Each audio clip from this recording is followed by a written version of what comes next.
কোন ক্লাসে পড়ছো? অষ্টম শ্রেণী। কোন পরীক্ষা নিচ্ছ তুমি? এনএমএস। আচ্ছা, এই পরীক্ষার জন্য আমাকে কি করতে হবে? পড়তে হবে। কত পরীক্ষা দিতে হবে না? কয় মার্কের পরীক্ষা বলছিলাম? 180। আমাকে 180 এর মধ্যে ডে শেষ করতে হবে। কত করতে হবে? পারো করো না আমরা? Yes or no?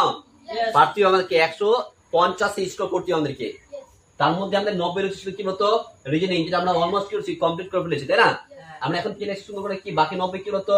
যেটা হচ্ছে কি ম্যাথ রয়েছে, পরিবেশ, তারপরে হচ্ছে কি হিস্ট্রি, তারপরে কি রয়েছে জিওগ্রাফি। মোটামুটি করে 18, কোনতে 17 থাকছে, আর কোনতে ধরো 16, প্রায় ধরো কোনতে 19, এভাবে টোটাল ধরো মিলিয়ে থাকছে। এই নাম্বারটা বাড়তে বা কমতে পারে। কত হবে? 90। আমরা তার মধ্যে পরিবেশ আমরা মোটামুটি করে জেনে ফেলেছি। আজকে আমরা ইতিহাসের আজকে আমরা কয় নম্বর অন্তত 5 নম্বর অধ্যায় থেকে তাকে কোশ্চেন ধরাবে। কয় নম্বর থেকে? 5 নম্বর। ক্লাস 8 অনলি এনএমএস যারা পরীক্ষা দিচ্ছ তাদের জন্য এই ভিডিওটা। চলো লেটস স্টার্ট। প্রথম কোশ্চেন তোমাকে ধরছি আমি, সেটা হচ্ছে কি যে ইয়ং বেঙ্গল নামে পরিচিত কারা? ছাত্ররা। সুন্দর হয়েছে। আচ্ছা, প্রথম তারপর কোশ্চেন হবে 1829 খ্রিস্টাব্দে সতীদাহ প্রথা বন্ধ করেছিলেন কে? Lord Canning, lord Bentinck. সঠিক অ্যান্সার। নেক্সট কোশ্চেন যাব আমরা, সেটা হচ্ছে কি বলতো সাগরে শিশু কন্যা ভাসিয়ে দেওয়ার কথা। আগে কিন্তু সাগরে কন্যা হলেই আগের জন্মে ধনাও আগে কন্যা হলেই সেই কন্যাটা কিন্তু সাগরে কিন্তু ভাসতে হতো। এটা দেখার পর কে এক অনুপ্রেরণা আবেদন জানায় বা আন্দোলন করে? কে? Lord Wellesley. শুধু অ্যান্সার। আচ্ছা, তারপর কোশ্চেন তুমি বলবা সুন্দর করে। হিন্দু বিধবা পূর্ণ বিবাহ আইন জারি করেছিল কত সালে? 1856। হিন্দু বিধবা মানে কি? আগে কিন্তু হিন্দুদের মধ্যে কোনো মহিলার স্বামী যদি মারা যেত, সেই মেয়েটা কিন্তু আর বিয়ে হতো না, তাকে বলে কি? বিধবা। সেই মেয়েটা একদম সেই স্বামী ছেড়ে তাকে সারা জীবন থাকতে হতো। তো ঈশ্বরচন্দ্র বিদ্যাসাগর দেখলো যে না, এটা জিনিস করলে হবে না।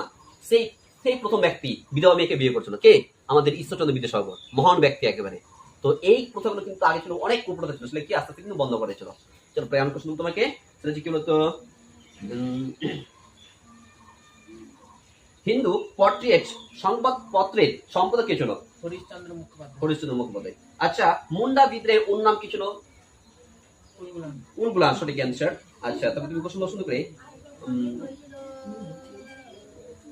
দিকু কাদের বলা হয়? আচ্ছা, ওহাবি আন্দোলন সূচনা ছিল কোন দেশের? প্রথমে আরবে। আচ্ছা, বাসের কেলা কে নির্মাণ করেন? তিতুমির আসল নাম কি? আচ্ছা, এই মিন নিসার আলী বা তিতুমির বাসের কেলা কোন জায়গায় তৈরি করেছিল? বারাসাতে। সঠিক অ্যান্সার। আচ্ছা, আলিগড় অ্যাংলো ওরিয়েন্টাল কলেজ কে প্রতিষ্ঠা করেন? কত সালে? 1850 সালে। সুন্দর অ্যান্সার। আচ্ছা, তারপর তুমি সুন্দর করে নীল বিদ্রোহে নেতা ছিলেন একজন নেতার নাম বলো। দিগম্বর বিশ্বাস। সঠিক অ্যান্সার। আচ্ছা, দীনবন্ধু মিত্র নীল দর্পণ লিখেছিলেন নাটকটা। আসতে পারে নীল দর্পণ লেখাটিকে দীনবন্ধু মিত্র। এই নাটকটি কত সালে লেখা ছিল? 1860, 1870, 1890। 1860। সঠিক অ্যান্সার। আচ্ছা, তারপর কোশ্চেন তুমি যে আধুনিক ভারতের জনক কাকে বলা হয়? রাজা রামমোহন রায়কে। ভালো কোশ্চেন। তারপরে তুমি বলো সুন্দর করে নববিধান ব্রাহ্ম সমাজ প্রতিষ্ঠা করেছিল কে? কেশবচন্দ্র। ভারতের পথিক কাকে বলা হয়? রাজা রামমোহন। পাঞ্জাব কেশরী কাকে বলা হয়?